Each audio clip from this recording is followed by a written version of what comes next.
Hello and welcome back to AATV. I'm your host Tom, Anvil Hibberd, and today we're going to be going through my AK collection.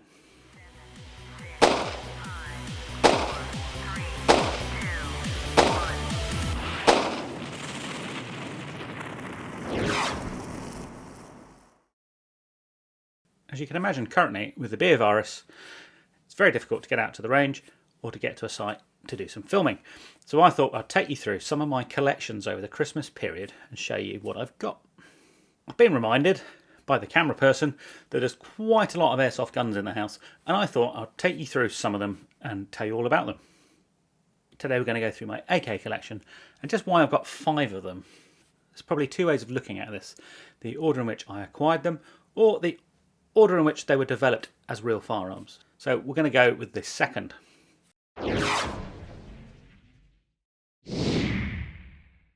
So this is an LCT AKM. This was originally bought as a host for the LCT EBB kit, which is no longer in this Airsoft replica. That's because it pretty much was shaking the replica apart, and I really wanted this to last a long time. So the replica is now in a parts box, in a bin. I do have 2 videos on the EBB kit if you want to watch those. One when I installed it the first time, and the second one when I took it out and I showed you what happened to it after a year or so. So the LCT AKM is a full steel and laminated wood replica of the AKM. It's an AEG with a version 3 gearbox, and pretty much every part of it externally that should be steel is steel, and every part of it externally that should be wood is wood. There's a large fixed stock with a fixed battery compartment. It is a bit of a pain because you have to unscrew these to get into the battery, but there's enough space in there to take a really big one, so you do it once a weekend or once a game day. The first pattern AK was made with a stamped steel receiver. This was problematic in manufacturing. They then moved to a machined steel receiver. There were 2 patterns of those before they went back with the AKM to a stamped steel receiver once they'd ironed the problems out. I've done a little bit of distressing on this to give it some age. I need to batter the wood a bit more. This is your classic bad guy OP4 gun. Absolutely fantastic for that. Anytime you want to be a bad guy or a OP4 in a mil sim or a film sim, and it's just good fun to use. Internally, it's pretty much stock, other than I've got the high torque motor from the recoil kit in here. The gearbox and everything else is pretty much completely stock LCT.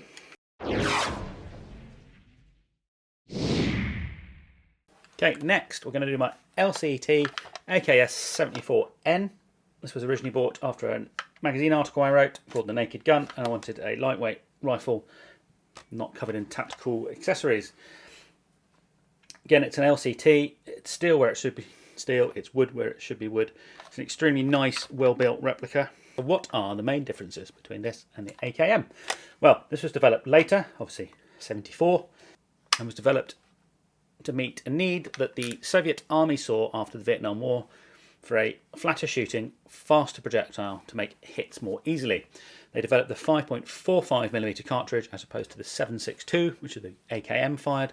That cartridge has very little recoil, particularly when fired out of this rifle with this massive muzzle brake. This is the Paratrooper or S version with the folding stock, which makes transporting it very handy. This is fantastic for Cold War games and 90s games, particularly where Soviet troops are encountered. And there's a really nice, well-built rifle. This particular one has spent a lot of time early on in the channel's history being the test mule. So it's had all sorts of gearboxes and barrels and hop units and motors in it. It's got a Perron MOSFET in the gearbox. The gearbox has been somewhat upgraded. It's got a hand lap tight bore barrel, and has actually got the motor out of an ASG Evo in, which is fantastic. I'm actually a bit annoyed I haven't used this in a while, so I'm going to have to find an excuse in a game as soon as I can.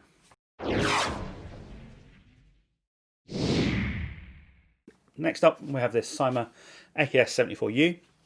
This has just arrived and will be the subject of a full gun review for TaiwanGun.com, just like the other ones I've done. Again, there's lots of wood and steel on this relatively budget rifle. This is under half the price of the previous 2 we've shown. And as I haven't done that review for Taiwan Gun yet, I don't know what the performance is. We'll find out. AKS-74U, or Krinkov as it's known in the West, though no one really knows why it's called a Krink, is a shortened version of the AKS-74 rifle we've just talked about. with an 8.5-inch barrel. It was originally developed just as a small rifle. It's meant not to. The requirement suggests that it shouldn't protrude beyond the profile of a fully kitted out soldier.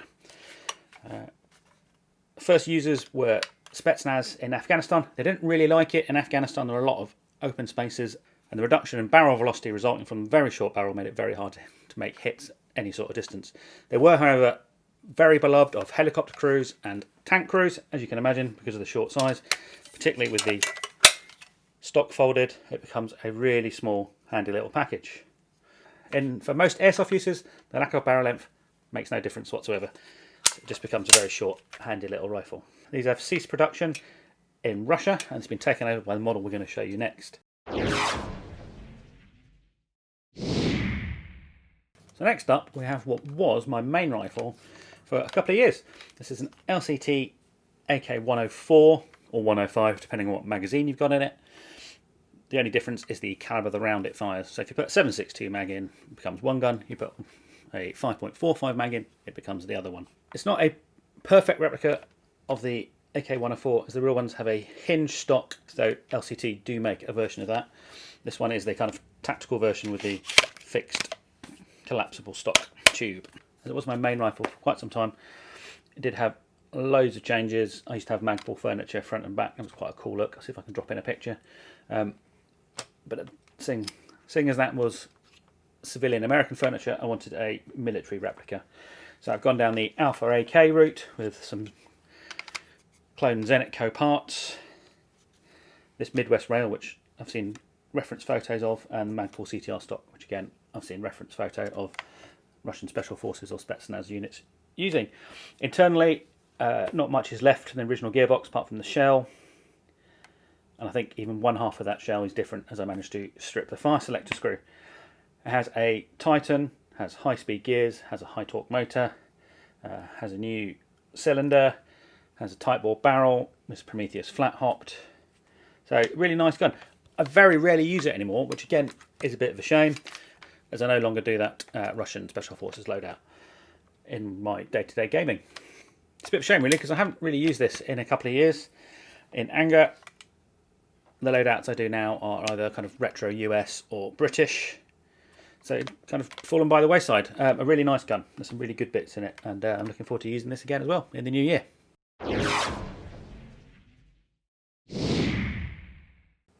Okay, so lastly we come on to the most modern replica I have. This is an Arcturus AK-12 and featured in a review for TaiwanGun.com. I'll put a link if you want to go and see the full review on this. This is a really nice replica of the most modern rifle for Russian forces, the AK-12.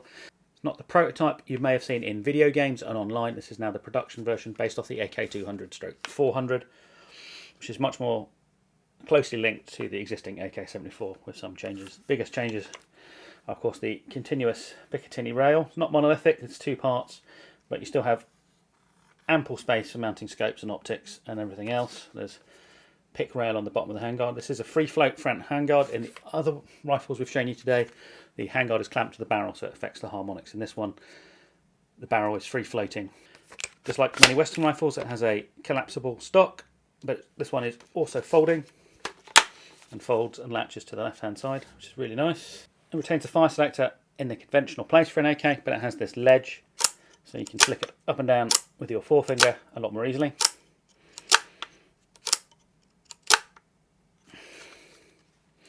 And one of the biggest differences is they've moved to this aperture sight on the back rather than the open leaf sight on the front trunnion.